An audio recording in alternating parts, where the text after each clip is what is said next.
My name is Dr. Dipali Singh and I recently cleared my FMG in January 2025 with 195 marks. So, how are you guys? I hope you are doing very well in your studies because exam is very near. And मेरे को बहुत सारे लोग पूछ रहे थे कि अपना लास्ट मंथ का रूटीन बताओ, उस टाइम आप क्या रात में पढ़ते थे, दिन में पढ़ते थे, कैसे रूटीन फॉलो करते थे. To be very true, I was always a night person, but last में मैंने अपना पूरा शेड्यूल चेंज कर दिया था बिकॉज वी ऑल नो कि एग्ज़ाम हमारा डे टाइम में होता है. तो मुझे वो करना पड़ा क्योंकि इम्पोर्टेंट था वो. सबको पता ही है कि एग्ज़ाम हमारा 2 शिफ्ट में होता है, सुबह 9 से 11:30 और दोपहर में 2 बजे से 4:30 बजे तक. तो उस टाइम हमें मोस्ट कंसंट्रेशन चाहिए. तो आपको अभी से एकदम ट्रेनिंग लेनी पड़ेगी कि हाँ, मुझे एकदम मॉर्निंग पर्सन बनना है और उस टाइम मोस्ट फोकस होना है. ऐसे हम एक दिन में करके कि एग्ज़ाम के दिन उठ गए और उस दिन हम सोच रहे हैं कि हमारा एकदम फोकस हो जाए उस टाइम पे, तो वो नहीं होने वाला. क्योंकि हमें जैसे बहुत सारी रिसर्चेस बोलती है कि हमें कुछ भी चीज़ में ट्रेन होने के लिए, हमारे माइंड को ट्रेन करने के लिए 21 डेज़ चाहिए होते हैं. तो तुम अभी से प्रैक्टिस करना चालू करोगे रोज़ सुबह उठने की, क्वेश्चन प्रैक्टिस करने की उस टाइम पे, तो ही तुम उस दिन एकदम अच्छे से कंसंट्रेट होकर उस दिन मोस्ट फोकस्ड अपना माइंड उधर लगा पाओगे.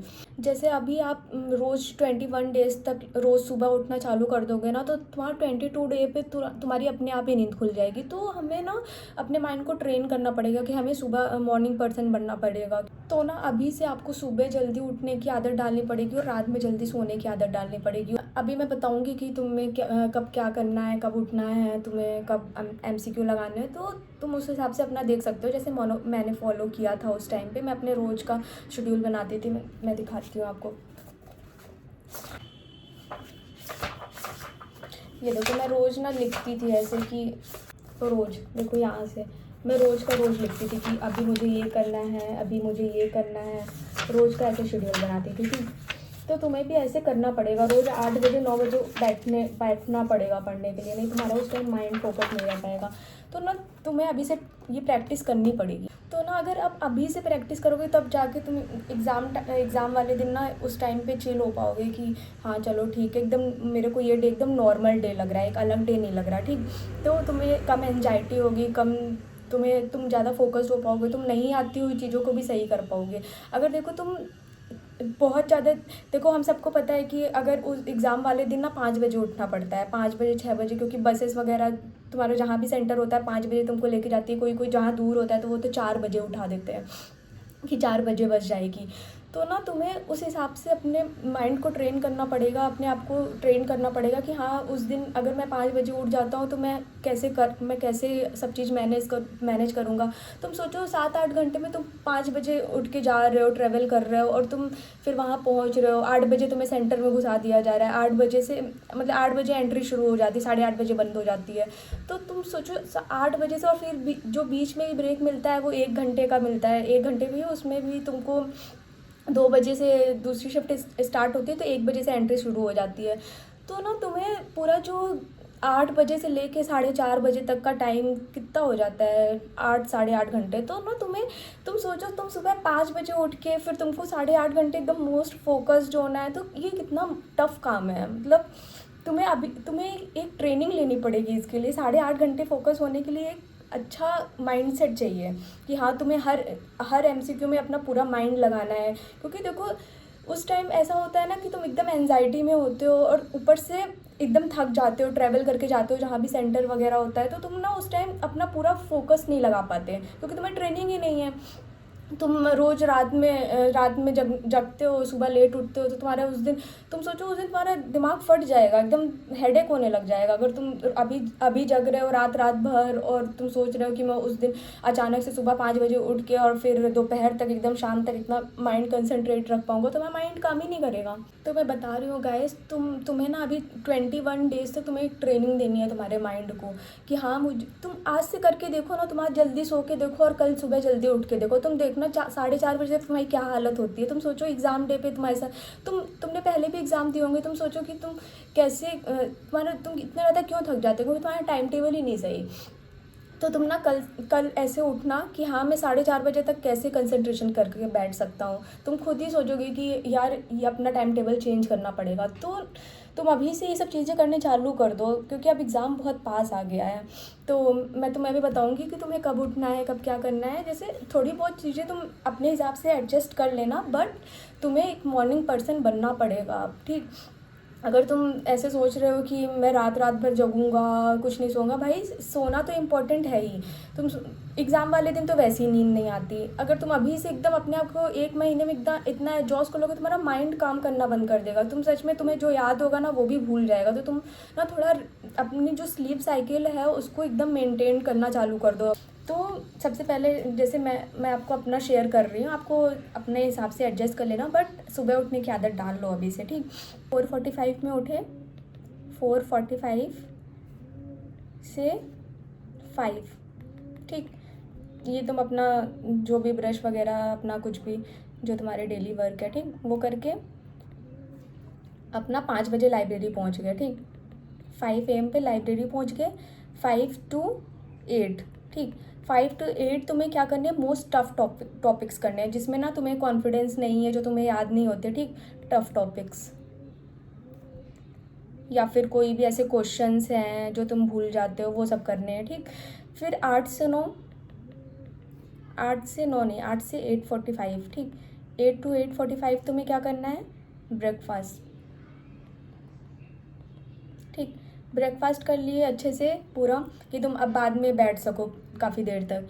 अब तुम्हें 8:45 पे लाइब्रेरी पहुंच जाना है, और तुम्हें 8:45 से 12, ठीक, 12 PM तक।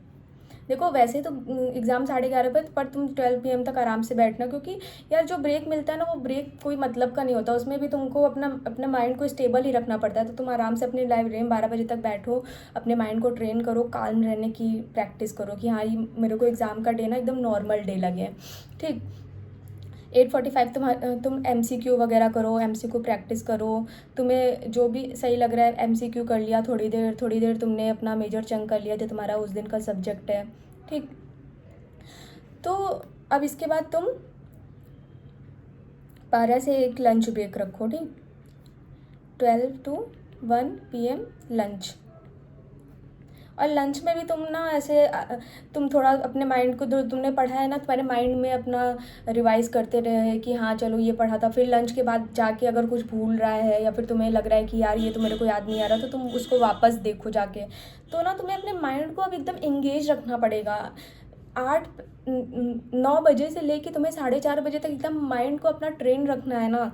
तुम्हें बहुत ज़्यादा हेल्पफुल रहेगा तुम्हारे एग्ज़ाम वाले दिन, मैं बता रही हूँ। तुम्हें वो ना एकदम नॉर्मल डे एकदम ऐसे लगेगा कि ठीक है यार अपनी लाइब्रेरी में ही तो बैठा हूँ, तो ऐसे लगेगा तुम्हें। फिर इसके बाद तुम 1 बजे तक लंच वंच ख़त्म कर लिए। उसके बाद तुम्हें 1 बजे फिर से अपनी लाइब्रेरी में वापस आना है, 1 बजे से लेके 4:30 तक, ठीक। 1 to 4:30 PM तुम्हें इसमें भी अपना मेन सब्जेक्ट करना है, और MCQ करने हैं, ठीक। जो भी तुम्हारा मन करे इसमें, मतलब बस पढ़ना है। ये मैं बता रही हूँ कि तुम्हें कब पढ़ना है, कब तुम्हें रेस्ट करना है, ये तुम अपने हिसाब से एडजस्ट कर लेना इसको। ये तो मैं अपना बता रही हूँ जो मैंने फॉलो किया था, ठीक। अब 4:30 to 5, ठीक। 4:30 to 5 PM तुम अपना ब्रेक ले लेना, कुछ भी ऐसे, ठीक, शॉर्ट ब्रेक, ठीक। अब ब्रेक ले लिया, फिर 5 to 8 बैठना है, ठीक। 5 to 8 PM इसमें भी तुमने अच्छी खासी स्टडी की, ठीक।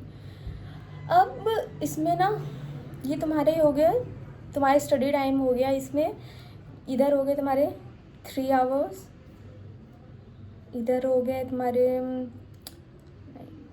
11, 12, इधर भी हो गए 3 hours 15 मिनट, तो तुम छोड़ दो, ठीक। इधर हो गए तुम्हारे 3.5 hours। हाँ, तुम इसको ना ऐसा करो 5 to 9 कर दो, ठीक। 5 to 9 PM इसमें तुम आराम से करना है, ऐसे कुछ रश करने के लिए, क्योंकि सुबह से तुम पढ़ रहे हो, एडजस्ट हो जाओगे। तो तुम इसमें MCQ कर लिए, क्वेश्चंस कर लिए, तुम्हारा जो मन कर रहा है वो कर लिए, आराम से काल्म होके तुमने सब किया, ठीक। स्टडी लाइब्रेरी में बैठना है, ठीक, कितनी देर तक। ये तुम्हारा हो गया 4 आवर्स। अब तुम्हें 9 to 10, 9 to 9:30 कर लो, 9:30 PM। ये ना तुम्हें डिनर करना है, ठीक। डिनर में भी तुम किसी से कुछ डिस्कस कर लिए, मतलब सब चीज़ तुम्हारा भी प्रोडक्टिव होना चाहिए बहुत ज़्यादा। फिर 9:30 to 9:30 पे तुम रूम चले गए, ठीक। 9:30 पे तुम्हें बेड पे चले जाना है। फिर बेड पे भी तुमने आधे घंटे फ़ोन चला लिया, 30 मिनट्स, उसमें तुमने इमेजेस देख ली, कुछ भी ऐसे इमेजेस देख ली, PYQ कर लिए, कुछ टेलीग्राम ग्रुप्स में कुछ क्वेश्चंस कर लिए, ठीक। इस समय एकदम तुमको काल्म वाली चीज़ें करनी है आराम से, ठीक। 10 बजे एकदम फ़ोन रख देना है, 10 बजे एकदम सोने की प्रैक्टिस करनी है। 10 से 10 to 4:45, ठीक। ये तुम्हारा स्लीप टाइम है, ठीक। इसको ना तुम्हें बहुत सीरियस लेना है। Sleep is very important bro. मतलब स्लीप तुम्हें अगले दिन के लिए चार्ज होना है। तुम सोच रहे हो एक दिन मैं पूरी रात जग लूँगा, अगले दिन फिर सुबह से पढ़ने एकदम लग जाऊँगा, तुम 2 दिन में एकदम बोल जाओगे, एकदम तुम्हारी हवा ढीली हो जाएगी, ठीक। तो तुम्हें ना ऐसे नहीं करना है कि 2-3 दिन एकदम रात भर जग रहे हैं, पढ़ रहे हैं। हमारी बॉडी तभी रिस्पॉन्स करेगी ना, हम उसे चार्ज करेंगे, उसे रेस्ट देंगे, अपने माइंड को काम रखेंगे, आराम से पूरी नींद लेंगे, तो ना तुम्हारा सब माइंड का खेल है। तुम्हारा बस माइंड चलना चाहिए एग्ज़ाम में। देखो सब पढ़ते हैं, सब याद करते हैं, बस ये है ना कि तुम्हारा माइंड तुम्हारा रिस्पॉन्ड कर दे कि जो तुमने याद किया वो तुम्हें आंसर याद आ जाए एग्ज़ाम में, ठीक। तो इसमें स्लीप लेना है अच्छी, ठीक। 6 आवर्स की स्लीप अच्छे से होगी, ठीक। अब देखो तुम्हारे प्लान है पूरा, ठीक। मैं इसको लिंक में PDF शेयर कर दूंगी नोट्स के फॉर्म में, ठीक। तुम ना ये शेड्यूल फॉलो करोगे तो तुम्हारे टोटल 14 आवर्स की पूरी स्टडी हो गई, ठीक। तो अब यार देखो 13-14 घंटा बैठना ही पड़ेगा अब तो। 14 आवर्स तुम एक दिन में 20 घंटे पढ़ लिए, फिर अगले 2 दिन बाद तुम एकदम बोल गए, एकदम तबीयत ख़राब हो गई, तुम्हारा माइंड वर्क नहीं कर रहा है, एंजाइटी में चले गए, तो क्या मतलब। तुम रोज़ 14-14 घंटे पढ़ो ना। अब 13-14 घंटे रोज़ पढ़ने हैं तुम्हें, कैसे भी पढ़ने हैं, तो तुम इसको अच्छे आर्ट्स में पढ़ो कि हाँ चलो मेरे को जो एग्ज़ाम में भी तुम 13-14 घंटे एकदम अच्छे से फोकस हो रहे हो, एकदम अच्छे से तुम्हें वो नॉर्मल डे लग रहा है, तो ना तुम्हारा रिज़ल्ट अच्छा जाएगा, तुम पास हो जाओगे आराम से। बस अभी अपने आप को काम रखना है, अपने आप को ट्रेंड करना है। मोस्ट इम्पॉर्टेंट थिंग अपने आप को ट्रेंड करना है कि तुम कैसे काम रख सकते हो। बहुत से लोग होते हैं ना कि उनको बहुत आता है, वो बहुत पढ़ के जाते हैं, लेकिन ना एग्ज़ाम में इतने नर्वस हो जाते हैं कि एकदम उनको आता हुआ एकदम काँपने लग जाते हैं। मैंने देखा था मेरे बगल में 2 सीट छोड़ के एक लड़का बैठा था, वो क्वेश्चन ही नहीं कर पा रहा था, वो इतना ज़्यादा डर रहा था, काँप रहा था। तो ऐसे पढ़ने का क्या मतलब जब तुम उस दिन अपने आप को परफॉर्म ही नहीं कर पा रहे। तो अभी से उसकी प्रैक्टिस करो। बहुत मैंने देखे हैं, बहुत बच्चे मेरे खुद के फ्रेंड्स हैं जो उनको आता है लेकिन वो बहुत ज़्यादा नर्वस हो जाते हैं एग्ज़ाम में। और ये एक कॉमन चीज़ है, मतलब इसमें कोई शेम वाली बात नहीं है, हम सबके साथ होता है। बस ना हमें ट्रेन करना पड़ता है अपने आप को। जिसने पहले से ट्रेन कर लिया वो अच्छा परफॉर्म कर लेगा, जिसने नहीं ट्रेन किया अभी से सोच रहा है कि यार कर लेंगे ना, तो उसका पत्ता गोल है। और देखो यार अभी से तुम्हें बिल्कुल ऐसे नर्वस होने की ज़रूरत नहीं है, मतलब हो जाएगा सब कुछ। इतना ज़्यादा टेंशन में मेरे पास मैसेज आते हैं ना, सच में मुझे इतना बुरा लगता है अभी से इतना नर्वस। मुझे पता है कि ठीक है वो तुम्हें डिमोटिवेशन आता है, कई अटैम्प्ट हो चुके हैं, बट ठीक है एक एग्ज़ाम ही है, निकल जाएगा। तुम्हें बस स्ट्रॉन्ग बनाए रखना है खुद को। तुम्हें रोज़ बोलना है अपने आप से कि मैं पास हो जाऊंगा। मतलब ऐसे रहना है कि हाँ तुम पास हो चुके हो, तुम्हें बस जाना है, वो टेस्ट देना है, उसके मार्क्स आ जाएंगे, तुम पास हो। तो ना तुम अपने आप को अभी से ट्रेन कर लो एकदम कि तुम्हें ना वो दिन एकदम नॉर्मल डे लगे, तुम बिल्कुल भी एंजाइटी में ना जाओ। जैसे पिछली बार मतलब जो भी बच्चे री अटेम्प्ट दे रहे हैं, जो पिछली बार ऐसे एंजाइटी में बहुत, मुझे पता है सब पढ़ते हैं, सारे FMG पढ़ते हैं, कोई भी ऐसा बंदा नहीं होगा या बंदी नहीं होगी जो नहीं पढ़ता होगा। अभी सब पढ़ रहे हैं भाई, सबको है कि उनका FMG क्लियर हो जाए, क्योंकि FMGs के लिए ये बहुत बड़ी चीज़ है, इसके बिना कुछ है ही नहीं उनके लिए। तो यार बस डीमोटिवेट मत हो, आराम से पढ़ो, अपने ऊपर कॉन्फिडेंस रखो, सब अच्छा होगा, ठीक। और कुछ भी हो तो मुझे DM करना। मतलब मैं सच में यही चाहती हूँ कि मुझे जितना FMGs के लिए लगता है ना कि यार बस पास हो जाओ सब लोग, मुझे सच में ऐसा लगता है। क्योंकि मैंने देखा है बहुत बहुत बच्चों को बहुत मेहनत करते हुए देखा, मेरे खुद के फ्रेंड्स बहुत मेहनत कर रहे हैं, उन्होंने बहुत मेहनत की थी, बस वो लैग कहाँ कर जाते हैं, वो एग्ज़ाम में डर जाते हैं, उनको एंजाइटी हो जाती है या फिर कुछ भी एक्स वाई जेड रीज़न, लेकिन आता उनको सब है। मतलब यार बहुत बुरा लगता है उस टाइम। तो ना तुम अपने आप को ट्रेन करो अभी से। तो अगर तुमने अभी से ट्रेनिंग कर ली ना खुद को स्ट्रॉन्ग करने की, और तुम्हें ऐसे तो ना देखना तुम पास हो, तुम अभी 3-4 दिन करके देखो, तुम्हें फ़ील होगा कि हाँ तुम एग्ज़ाम में बैठे हो। तुम्हें रोज़ लाइब्रेरी में फ़ील होना चाहिए ये लाइब्रेरी नहीं बैठा मैं, ये एग्ज़ाम की सीट में बैठा हूँ। तब ना तुम्हें वो एग्ज़ाम वाली चेयर ना तुम्हें अपनी लाइब्रेरी चेयर लगेगी, और तुम एकदम आसानी से एकदम अच्छे से एग्ज़ाम करके आओगे वहाँ पर। तुम्हें एकदम वो कंप्यूटर ऐसा लगना चाहिए कि मैं मॉक टेस्ट दे रहा हूँ। ठीक, तो ऑल द बेस्ट गाइस, और अच्छे से पढ़ो, बिल्कुल भी एकदम डरो नहीं। ठीक, अब कुछ भी हो मुझे बस बताओ कि मुझे ये दिक्कत है, मैं आपको बताऊंगी कि हाँ उसका क्या सॉल्यूशन है, क्या क्या आप कर सकते हैं। ठीक, बस मैं यही चाहती हूँ आप लोग सब लोग पास हो जाओ, मेरे सारे फ्रेंड्स पास हो जाए जो पिछली बार रह गए हैं। तो ऑल द बेस्ट गाइस, अच्छे से पढ़ो। Okay, bye bye.